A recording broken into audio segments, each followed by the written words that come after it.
This podcast is on how to analyze academic articles for the purposes of writing a literature review.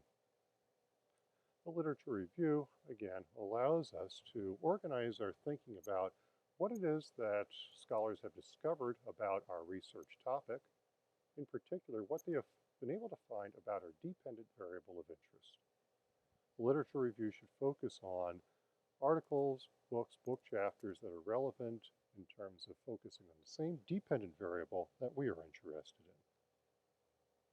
in. In particular, in a literature review, we're going to focus on capturing as best we can the theoretical, research design oriented, and data analysis oriented contributions that scholars have made to the literature. Those are things that we will summarize in our literature review. So how to do this? The first thing that we do is we want to create what's called an annotated bibliography. So we want to be able to cite an article using the APSA style, which we'll discuss in a moment, and we're going to summarize the author's main contribution to the literature. We're going to try to answer these several questions. What was the independent variable that the authors identified as being important? How did the independent variable affect the dependent variable? And why, theoretically, did we expect the independent variable to affect the dependent variable in the way that it did? What approach did the authors use in the research design and data analysis? What were the author's main findings? We're going to try to answer all of these questions without actually quoting the article itself. We're going to try to summarize this in our own words. How do we cite using the APSA, or American Political Science Association, style guidelines? If we're citing a single author publication, the last name goes first, then the first name. The year of the publication, then the title of the publication goes in quotations. The journal title goes in italics. The volume number, which is consecutive year after year, goes after the journal title, and then after that colon, the page numbers, the first page to the last page number of the article. If the article has multiple authors, that second author gets first name, then last name after the first author is listed. And then everything else about the citation is the same. 3 or more authors, we treat the same as 2 authors. After the lead author, that second author, that third author, go first name, then last name in our citation. Everything else about the citation is the same.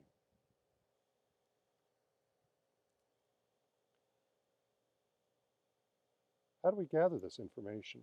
Well, here's an example. So this is from a journal called the Legislative Studies Quarterly. As you can see on the bottom left, that is the journal title. Next to the journal title is the volume number and the issue number. So there are several issues within each volume number. Each volume number corresponds to a year of publication. So volume 23 of the Legislative Studies Quarterly corresponds to publication date year 1998. Then at the top of the page, you can see the authors' names. There are 3 authors. So we're going to list that lead author, Professor Carey, first, and then Professor Nemi and Professor Powell will follow after that as second and third authors. So if we look at the citation itself, last name first, first name for the lead author, Carey, John M., then Richard G. Nemi, and then Linda Powell, Linda W. Powell, excuse me. Year of publication 1998, the title of the author, the title of the article, the effects of term limits on state legislatures, the journal title, Legislative Studies Quarterly, volume 23, issue number 2 that year, and pages 271 to 300. Normally within a volume, the page numbers are consecutive. So for issue number 3, the page numbers are likely to be in the 300s or 400s, and so on and so forth until the end of that volume. Then for volume 24, we start with the first article for that particular year will be page 1, and so on and so forth.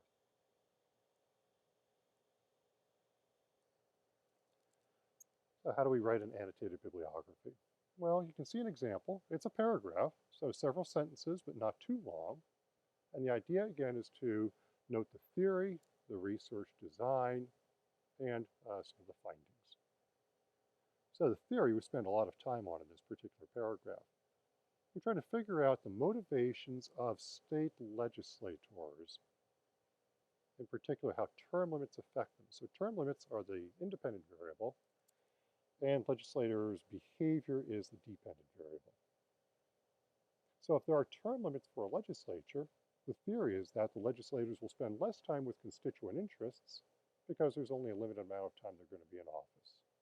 And they're more likely, if they are interested in staying in politics, to be cultivating a position perhaps within state government. So that means that constituent interest would be attended to less by term-limited state legislators than by those who do not have term limits, who presumably would run for office quite frequently. So that's the gist of this annotated bibliography. The authors used data from a 1995 survey of state legislators to support their findings. So all of those elements: theory, research, design, survey of state legislators, and results supporting the findings that term-limited legislators spend less time on constituent interests. The second step is then to identify the independent variable categories and make an outline. So we want to see if the independent variables that are identified in our literature search are the same or similar. And if we can find commonly examined independent variables in study after study, we'll then list those studies and explain how the independent variable affects the dependent variable. Keeping in mind that a study could fit under multiple independent variable categories because most good studies take a look at several independent variables, not just one. So, for example, why do some state legislators spend more time on constituency service than others do? So one independent variable possibility is the re-election motivation. So if legislators can get re-elected, they'll focus more on constituency service, so their constituents will vote for them in the next election. And we see several studies go all the way back to David Mayhew, and for the past 40 years or so, we have a lot of literature here on this particular independent variable. So the independent variable, its effect on the dependent variable, and then the studies. That's the outline that I have in mind here. So, second independent variable, safe districts. So if a legislator is in a safe district, they can win the general election pretty easily. But the primary election would be another matter. That would likely to be more competitive. And we certainly see that in Idaho, where most of the competitive races for the state legislative seats are in the primary. Since the primary election is important to maintaining the seat, the legislator will focus on catering to their own partisan supporters, that their supporters will vote for them in the primary. Especially if there are multiple candidates running, you want to get your partisans to vote because the election is likely to be pretty close and it may all depend on turnout. So we have studies that talk about this as well. And that's our second independent variable example here. After we've done this outlining, we're going to write a literature review. So you use your outline as a guide, you discuss each variable category separately, and you try to devote at least one paragraph to each independent variable. Discuss the articles in each category together and explain how and why that independent variable should affect the dependent variable. Again, write this in your own words. Try to avoid quoting as much as possible, and use the citation style of the APSA. So here's an example from that Carey et al. Piece. Under constituent services, we have two paragraphs that focus on re-election. So if there are no term limits, that first paragraph is saying, legislators often serve very long state legislative careers. There aren't that many seats in statewide government, so it makes sense that they would want to stay in the legislature. However, if they're term-limited legislators, then the motivations can be different.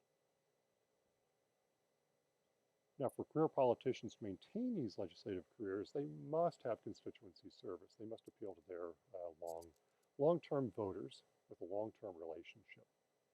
It's like cultivating a relationship. So a legislator creates an incumbency advantage, and it's kind of like a feedback loop. The more the incumbent advantage is perceived, more likely it is that legislator will eventually win office for re-election. The second independent variable is devoted to safe districts. So in safe districts, the actions in the primary and local party leaders and party members become extremely important for that legislator to remain in office. So they have to make sure that they cater those leaders so that they can remain on the ballot and thus have a good chance of winning. So this is how you would organize how literature review is written in a research report. The next podcast will focus on citation matters.